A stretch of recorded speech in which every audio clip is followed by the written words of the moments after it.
हर हर महादेव दोस्तों, मैं शिखा शर्मा आपका अपने चैनल सनातन वर्ल्ड में स्वागत करती हूँ। दोस्तों, आज के एपिसोड में हम रुद्र संहिता के प्रथम खंड के अध्याय 16 का श्रवण करेंगे। इसके पहले के एपिसोड में हमने रुद्र संहिता के प्रथम खंड के अध्याय 11 से 15 तक का श्रवण किया था, जिसमें हमने शिव पूजा की विधि तथा पुष्पों द्वारा शिव पूजा के महात्म्य आदि के बारे में जाना, जिसका लिंक आपको इस वीडियो के डिस्क्रिप्शन बॉक्स में मिल जाएगा। तो चलिए दोस्तों, महादेव का नाम लेते हुए रुद्र संहिता के 16वें अध्याय का श्रवण आरंभ करते हैं। हर हर महादेव। 16वां अध्याय, सृष्टि की उत्पत्ति। ब्रह्मा जी बोले, नारद, शब्द आदि पंचभूतों द्वारा पंचकरण करके उनके स्थूल आकाश, वायु, अग्नि, जल और पृथ्वी, पर्वत, समुद्र, वृक्ष और कला आदि से युगों और कालों की मैंने रचना की तथा और भी कई पदार्थ मैंने बनाए। उत्पत्ति और विनाश वाले पदार्थों का भी मैंने निर्माण किया है, परंतु जब इससे भी मुझे संतोष नहीं हुआ तो मैंने माँ अम्बा सहित भगवान शिव का ध्यान करके सृष्टि के अन्य पदार्थों की रचना की और अपने नेत्रों से मरीच को, हृदय से भृगु को, सिर से अकीरा को, कान से मुनिश्रेष्ठ पुलह को, उदान से पुलस्त्य को, समान से विशिष्ट को, अपान से कृतु को, दोनों कानों से अत्रि को, प्राण से दक्ष को और गोद से तुमको, छाया से मुनि को उत्पन्न किया। सब साधनाओं के साधन धर्म को भी मैंने अपने संकल्प से प्रकट किया। मुनिश्रेष्ठ, इस तरह साधकों की पूजा करके महादेव जी की कृपा से मैंने अपने को कृतार्थ माना। मेरे संकल्प से उत्पन्न धर्म मेरी आज्ञा से मानव का रूप धारण कर साधन में लग गए। इसके उपरांत मैंने अपने शरीर के विभिन्न अंगों से देवता व असुरों के रूप में अनेक पुत्रों की रचना करके उन्हें विभिन्न शरीर प्रदान किए। तत्पश्चात भगवान शिव की प्रेरणा से मैं अपने शरीर को 2 भागों में विभक्त कर 2 रूपों वाला हो गया। मैं आधे शरीर से पुरुष व आधे से नारी हो गया। पुरुष स्वयं भू मनु नाम से प्रसिद्ध हुए एवं उच्च कोटि के साधक कहलाए। नारी रूप से शतरूपा नाम वाली योगिनी एवं परम तपस्विनी स्त्री उत्पन्न हुई। मनु ने वैवाहिक विधि से अत्यंत सुंदरी शतरूपा का पानी ग्रहण किया और मैथुन द्वारा सृष्टि को उत्पन्न करने लगे। उन्होंने शतरूपा से प्रियव्रत और उत्तानपाद नामक 2 पुत्र तथा आकुति, देवहूति और प्रसूति नामक 3 पुत्रियां प्राप्त की। आकुति का रुचि मुनि से, देवहूति का कर्दम मुनि से तथा प्रसूति का दक्ष प्रजापति के साथ विवाह कर दिया गया। इनकी संतानों से पूरा जगत चराचर हो गया। रुचि और आकुति के वैवाहिक संबंध में यज्ञ और दक्षिणा नामक स्त्री पुरुष का जोड़ा उत्पन्न हुआ। यज्ञ की दक्षिणा से 12 पुत्र हुए। मुने कर्दम और देवहूति के संबंध से बहुत सी स्त्रियां पैदा हुई। दक्ष और प्रसूति से 24 कन्याएं हुई। दक्ष ने 13 कन्याओं का विवाह धर्म से कर दिया। ये 13 कन्याएं श्रद्धा, लक्ष्मी, धृति, दृष्टि, पुष्टि, मेधा, क्रिया, बुद्धि, लज्जा, वसु, शांति, सिद्धि और कीर्ति हैं। अन्य 11 कन्याओं ख्याति, सती, संभूति, स्मृति, प्रीति, क्षमा, संतनी, अनुसुईया, ऊर्जा, स्वाहा और स्वधा का विवाह भृगु, शिव, मरीचि, अंगिरा, पुलस्त्य, पुलह, क्रतु, अत्रि, वशिष्ठ, अग्नि और पितृ नामक मुनियों से संपन्न हुआ। इनकी संतानों से पूरा त्रिलोक भर गया। अंबिका पति महादेव जी की आज्ञा से बहुत से प्राणी श्रेष्ठ मुनियों के रूप में उत्पन्न हुए। कल्प भेद से दक्ष की 60 कन्याएं हुई।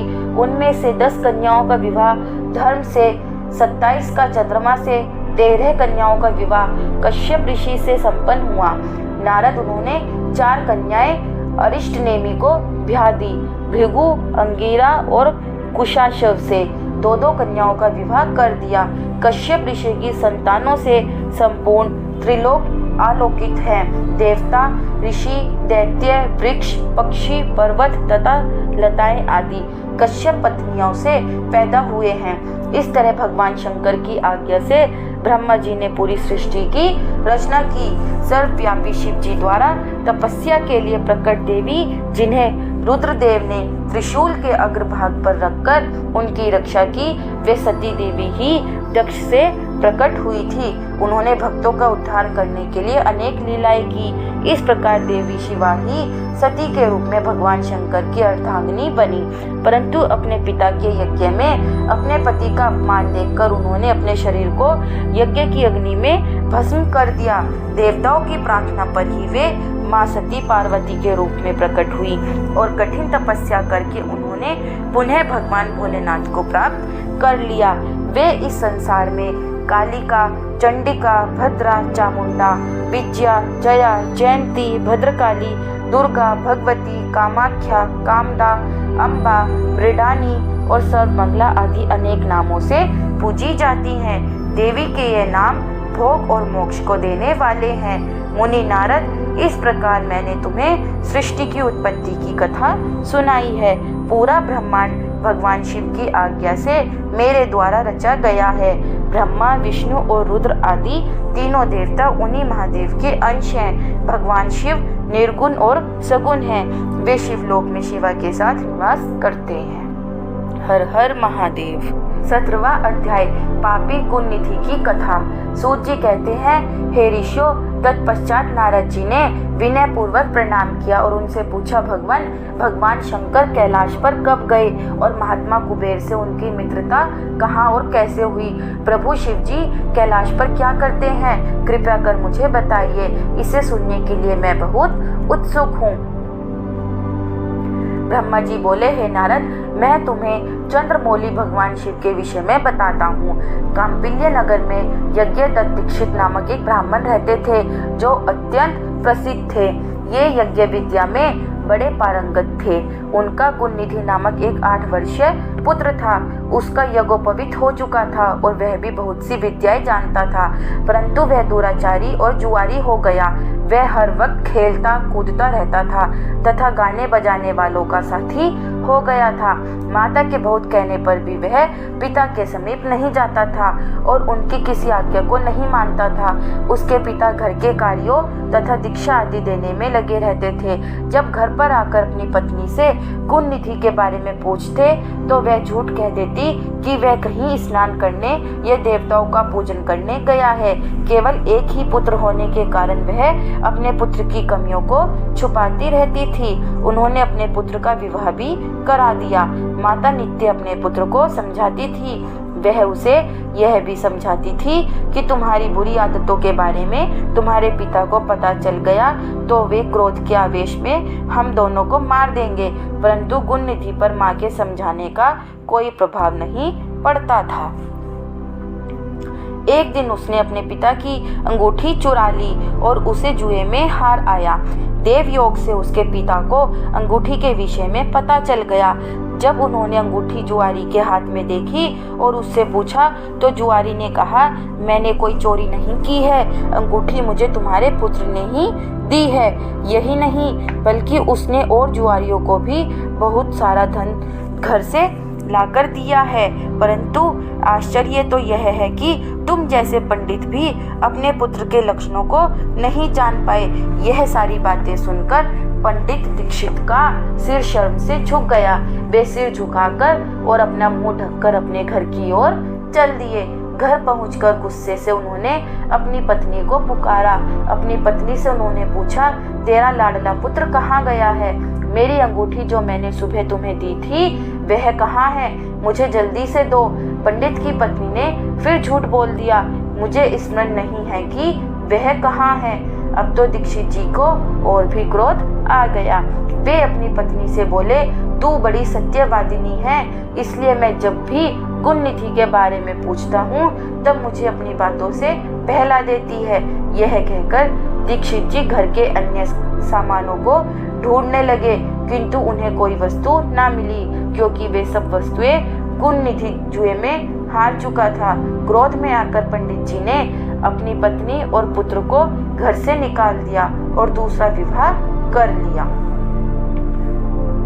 18वां अध्याय, गुण निधि को मोक्ष की प्राप्ति। ब्रह्मा जी बोले, हे नारद, जब यह समाचार गुण निधि को मिला तो उसे अपने भविष्य की चिंता हुई। वह कई दिनों तक भूखा प्यासा भटकता रहा। एक दिन भूख प्यास से व्याकुल वह एक शिव मंदिर के पास बैठ गया। एक शिव भक्त अपने परिवार सहित शिव पूजन के लिए विविध सामग्री लेकर वहां आया था। उसने परिवार सहित भगवान शिव का विधि विधान से पूजन किया और नाना प्रकार के पकवान शिवलिंग पर चढ़ाए। पूजन के बाद वे लोग वहां से चले गए तो गुणनिधि ने भूख से मजबूर होकर उस भोग की चोरी करने का विचार किया और मंदिर में चला गया। उस समय अंधेरा हो चुका था, इसलिए उसने अपने वस्त्र को जलाकर उजाला किया। यह मानो उसने भगवान शिव के सम्मुख दीप जलाकर दीपदान किया था। जैसे ही वह सब भोग उठाकर भागने लगा, उसके पैरों की धमक से लोगों को पता चल गया कि उसने मंदिर में चोरी की है। सभी उसे पकड़ने के लिए दौड़े और उसका पीछा करने लगे। नगर के लोगों ने उसे खूब मारा। उसकी मार को उसका भूखा शरीर सहन नहीं कर सका। उसके प्राण पखेरु उड़ गए। उसके कुकर्मों के कारण यमदूत उसको बांधकर ले जा रहे थे। तभी भगवान शिव ने पार्षद वहां आ गए और गुणनिधि को यमदूतों के बंधनों से मुक्त करा दिया। यमदूतों ने शिवगणों को नमस्कार किया और बताया कि यह बड़ा पापी और धर्म कर्म से हीन है। यह अपने पिता का भी शत्रु है। इसने शिवजी के भोग की भी चोरी की है। इसने बहुत पाप किए हैं, इसलिए यह यमलोक का अधिकारी है। इसे हमारे साथ जाने दें ताकि विभिन्न नरकों को यह भोग सके। तब शिवगणों ने उत्तर दिया कि निश्चय ही गुणनिधि ने बहुत से पाप कर्म किए हैं, परंतु इसने कुछ पुण्य कर्म भी किए हैं जो संख्या में कम होने पर भी पाप कर्मों को नष्ट करने वाले हैं। इसने रात्रि में अपने वस्त्र को फाड़कर शिवलिंग के समक्ष दीपक में बत्ती डालकर उसे जलाया और दीपदान किया। इसने अपने पिता की श्रीमुख से एवं मंदिर के बाहर बैठकर शिव गुणों को सुना है और ऐसे ही और भी अनेक धर्म कर्म इसने किए हैं। इतने दिनों तक भूखा रहकर इसने व्रत किया और शिव दर्शन तथा शिव पूजन भी अनेकों बार किया है। इसलिए यह हमारे साथ शिवलोक को जाएगा, वहाँ कुछ दिनों तक निवास करेगा। जब इसके संपूर्ण पापों का नाश हो जाएगा तो भगवान शिव की कृपा से यह कलिंग देश का राजा बनेगा। अतः यमदूतों, तुम अपने लोक को लौट जाओ। यह सुनकर यमदूत यमलोक को चले गए। उन्होंने यमराज को इस विषय में सूचना दे दी और यमराज ने इसको प्रसन्नतापूर्वक स्वीकार कर लिया। तत्पश्चात गुणनिधि नामक ब्राह्मण को लेकर शिवगण शिवलोक को चल दिए। कैलाश पर भगवान शिव और देवी उमा विराजमान थे। उसे उनके सामने लाया गया। गुणनिधि ने भगवान शिव उमा की चरण वंदना की और उनकी स्तुति की। उसने महादेव से अपने किए गए कर्मों के बारे में क्षमा याचना की। भगवान ने उसे क्षमा प्रदान कर दी। वहाँ शिवलोक में कुछ दिन निवास करने के बाद गुणनिधि कलिंग देश के राजा अरिंदम के पुत्र दम के रूप में विख्यात हुआ। हे नारद, शिव जी की थोड़ी सी सेवा भी उसके लिए अत्यंत फलदायक हुई। इस गुणनिधि के चरित्र को जो कोई पढ़ता अथवा सुनता है, उसकी सभी कामनाएं पूरी होती हैं तथा वह मनुष्य सुख शांति प्राप्त करता है। हर हर महादेव। 19वां अध्याय। गुणनिधि को कुबेर पद की प्राप्ति। नारद जी ने प्रश्न किया, हे ब्रह्मा जी, अब आप मुझे यह बताइए कि गुणनिधि जैसे महापापी मनुष्य को भगवान शिव द्वारा कुबेर पद क्यों और कैसे प्रदान किया गया। हे प्रभु, कृपा कर इस कथा को भी बताइए। ब्रह्मा जी बोले, नारद, शिवलोक में सारे दिव्य भोगों का उपभोग तथा उमा महेश्वर का सेवन कर वह अगले जन्म में कलिंग के राजा अरिंदम का पुत्र हुआ। उसका नाम दम था। बालक दम की भगवान शंकर में असीम भक्ति थी। वह सदैव शिव जी की सेवा में लगा रहता था। वह अन्य बालकों के साथ मिलकर शिव भजन करता। युवा होने पर उसके पिता अरिंदम की मृत्यु के पश्चात दम को राजा सिंहासन पर बैठाया गया। राज सिंहासन पर बैठाया गया। राजा दम सब और शिव धर्म का प्रचार और प्रसार करने लगे। वे सभी शिवालयों में दीपदान करते थे। उनकी शिवजी में अनन्य भक्ति थी। उन्होंने अपने राज्य में रहने वाले सभी ग्रामाध्यक्षों को यह आज्ञा दी थी कि शिव मंदिर में दीपदान करना सबके लिए अनिवार्य है। अपने गांव के आसपास जितने शिवालय हैं वहाँ सदा दीप जलाना चाहिए। राजा दम ने आजीवन शिव धर्म का पालन किया। इस तरह वे बड़े धर्मात्मा कहलाए। उन्होंने शिवालयों में बहुत से दीप जलवाए। इसके फलस्वरूप वे दीपों की प्रभा के आश्रय हो मृत्योपरांत अलकापुरी के स्वामी बने। ब्रह्मा जी बोले, हे नारद, भगवान शिव का पूजन व उपासना महान फल देने वाली है। दीक्षित के पुत्र गुणनिधि ने, जो पूर्ण अधर्मी था, भगवान शिव की कृपा पाकर दिक्पाल का पद पा लिया था। अब मैं तुम्हें उसकी भगवान शिव के साथ मित्रता के विषय में बताता हूँ। नारद, बहुत पहले की बात है। मेरे मानस पुत्र पुलस्त्य से विश्रवा का जन्म हुआ और विश्रवा के पुत्र कुबेर हुए। उन्होंने पूर्व काल में बहुत कठोर तप किया। उन्होंने विश्वकर्मा द्वारा रचित अलकापुरी का उपभोग किया। मेघ वाहन अल्प के आरंभ होने पर वे कुबेर के रूप में घोर तप करने लगे। वे भगवान शिव द्वारा प्रकाशित काशीपुरी में गए और अपने मन के रतन में दीपों से 11 रुद्रों को उद्बोधित कर वे तन्मयता से शिव जी के ध्यान में मग्न होकर निश्चल भाव से उनकी उपासना करने लगे। वहां उन्होंने शिवलिंग की प्रतिष्ठा की। उत्तम पुष्पों द्वारा शिवलिंग का पूजन किया। कुबेर पूरे मन से तप में लगे थे। उनके पूरे शरीर में केवल हड्डियों का ढांचा और चमड़ी ही बची थी। इस प्रकार उन्होंने 10,000 वर्षों तक तपस्या की। तत्पश्चात भगवान शिव अपनी दिव्य शक्ति उमा के भव्य रूप के साथ कुबेर के पास गए। अलकापति कुबेर मन को एकाग्र कर शिवलिंग के सामने तपस्या में लीन थे। भगवान शिव ने कहा, अलकापते, मैं तुम्हारी भक्ति और तपस्या से प्रसन्न हूँ। तुम मुझसे अपनी इच्छा अनुसार वर मांग सकते हो। यह सुनकर जैसे ही कुबेर ने आंखें खोली तो उन्हें अपने सामने भगवान नीलकंठ खड़े दिखाई दिए। उनका तेज सूर्य के समान था। उनके मस्तक पर चंद्रमा अपनी चांदनी बिखेर रहा था। उनके तेज से कुबेर की आंखें चौंधिया गई। तत्काल उन्होंने अपनी आंखें बंद कर ली। वे भगवान शिव से बोले, भगवान, मेरे नेत्रों को वह शक्ति दीजिए जिससे मैं आपके चरणार विंदों का दर्शन कर सकूं। कुबेर की बात सुनकर भगवान शिव ने अपनी हथेली से कुबेर को स्पर्श कर देखने की शक्ति प्रदान की। दिव्य दृष्टि प्राप्त होने पर वे आंखें फाड़ फाड़ कर देवी उमा की ओर देखने लगे। वे सोचने लगे, भगवान शिव के साथ यह सर्वांग सुंदरी कौन है?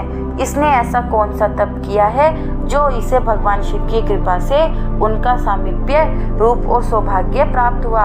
वे देवी उमा को निरंतर देखते जा रहे थे।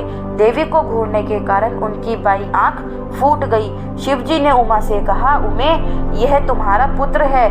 यह तुम्हें क्रूर दृष्टि से नहीं देख रहा है। यह तुम्हारे तप बल को जानने की कोशिश कर रहा है। फिर भगवान शिव ने कुबेर से कहा, मैं तुम्हारी तपस्या से बहुत प्रसन्न हूँ। मैं तुम्हें वर देता हूँ कि तुम समस्त निधियों और ग्रह शक्तियों के स्वामी हो जाओ। सुव्रतों, यक्षों और किन्नरों के अधिपति होकर धन के दाता बनो। मेरी तुमसे सदा मित्रता रहेगी और मैं तुम्हारे पास सदा निवास करूंगा, अर्थात तुम्हारे स्थान अलकापुरी के पास ही मैं निवास करूंगा। कुबेर, अब तुम अपनी माता उमा के चरणों में प्रणाम करो। यही तुम्हारी माता है। ब्रह्मा जी कहते हैं, नारद, इस प्रकार भगवान शिव ने देवी से कहा, हे देवी, यह आपके पुत्र के समान है। इस पर अपनी कृपा करो। यह सुनकर उमा देवी बोली, वत्स, तुम्हारी भगवान शिव में सदैव निर्मल भक्ति बनी रहे। बाई आंख फूट जाने पर तुम एक ही पिंगल नेत्र से युक्त रहो। महादेव जी ने जो वर तुम्हें प्रदान किए हैं वे सुलभ है। मेरे रूप से ईर्ष्या के कारण तुम कुबेर नाम से प्रसिद्ध होगे। कुबेर को वर देकर भगवान शिव और देवी उमा अपने धाम को चले गए। इस प्रकार भगवान शिव और कुबेर में मित्रता हुई और वे अलकापुरी के निकट कैलाश पर्वत पर निवास करने लगे।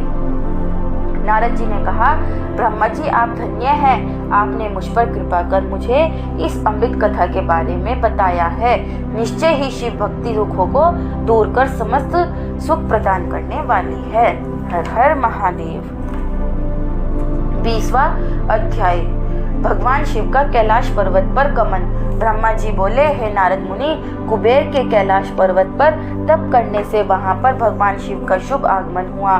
कुबेर को वर देने वाले विश्वेश्वर शिव जब निधिपति होने का वर देकर अंतर्ध्यान हो गए, तब उनके मन में विचार आया कि मैं अपने रुद्र रूप में, जिसका जन्म ब्रह्मा जी के ललाट से हुआ है और जो संहारक है, कैलाश पर्वत पर निवास करूंगा। शिव की इच्छा से कैलाश जाने की इच्छुक रुद्रदेव ने बड़े जोर जोर से अपना डमरू बजाना शुरू कर दिया।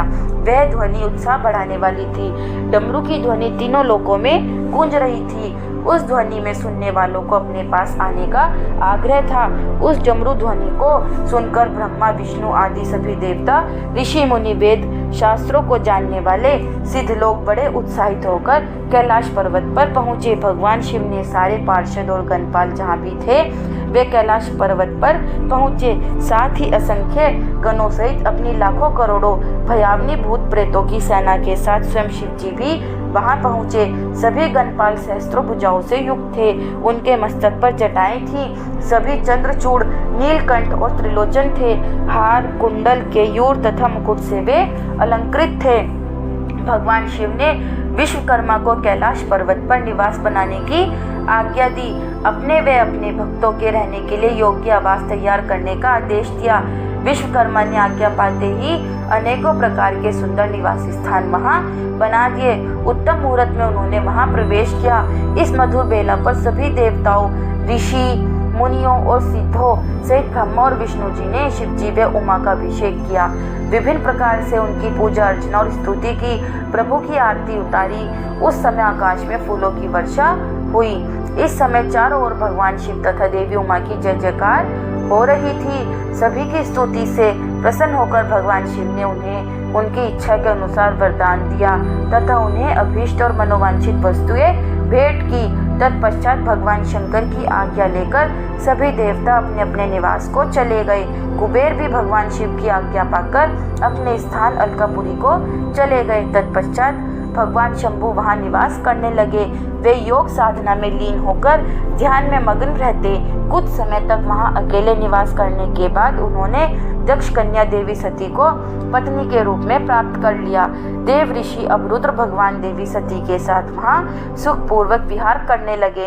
हे नारद, इस प्रकार मैंने तुम्हें भगवान शिव के रुद्र अवतार का वर्णन और उनके कैलाश पर आगमन की उत्तम कथा सुनाई है। तुम्हें शिवजी व कुबेर की मित्रता और भगवान शिव की विभिन्न लीलाओं के विषय में बताया है। उनकी भक्ति तीनों लोकों का सुख प्रदान करने वाली तथा मनोवांछित फलों को देने वाली है। इस लोक में ही नहीं, परलोक में भी सद्गति प्राप्त होती है। इस कथा को जो भी मनुष्य एकाग्र होकर सुनता या पढ़ता है, वह इस लोक में सुख और भोगों को पाकर मोक्ष को प्राप्त होता है। नारद जी ने ब्रह्मा जी का धन्यवाद किया और उनकी स्तुति की। वे बोले कि प्रभु, आपने मुझे इस अमृत कथा को सुनाया है। आप महाज्ञानी हैं। आप सभी की इच्छाओं को पूर्ण करते हैं। मैं आपका आभारी हूँ। शिव चरित्र जैसा श्रेष्ठ ज्ञान आपने मुझे दिया है। हे प्रभु, मैं आपको बारंबार नमन करता हूँ। श्री रुद्र संहिता प्रथम भाग संपूर्ण। हर हर महादेव। दोस्तों, अगर आपको यह वीडियो अच्छी लगी हो तो वीडियो को लाइक और चैनल को सब्सक्राइब करें और कमेंट में हर हर महादेव लिखना ना भूलें। हर हर महादेव।